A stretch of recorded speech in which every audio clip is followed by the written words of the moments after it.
औरत तो मुझे कह के गई है कि वो घर वापस आना चाहती है। नहीं, वो नहीं आना चाहती। मैं बताता हूँ क्या होगा। हम यहाँ से जाएंगे, उस घर में जाएंगे, वो जिंदगी शुरू हो जाएगी। शुक्र है इस मौके पर तो पहुंचे।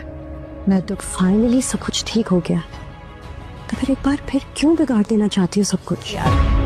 सुमेरा कल सुबह में खुला का केस वापस ली तो कहती हूँ जामी और जेबा के दरमियान एक अम्मी खुदा का नाम ले यार। दिमाग खराब हो गया तुम्हारा?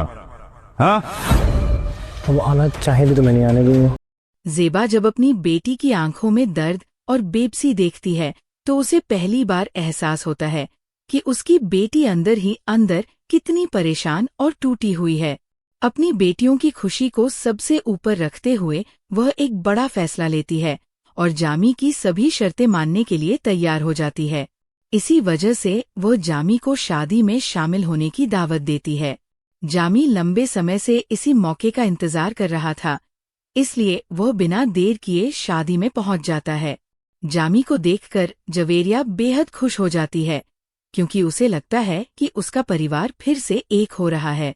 लेकिन जामी साफ शब्दों में बता देता है कि वह किसी समझौते से नहीं बल्कि अपनी शर्तों पर यहाँ आया है।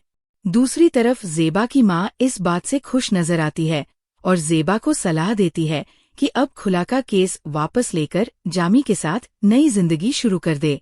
जेबा अपनी बेटियों की खातिर ये कदम उठाने का मन बना लेती है, मगर जवेरिया की रुखसती के बाद जब सबू को इस समझौते की सच्चाई पता चलती है तो वह गुस्से में आ जाता है और अपनी माँ को फिर उसी पुराने दर्द भरे रिश्ते में लौटने से रोकने का फैसला करता है।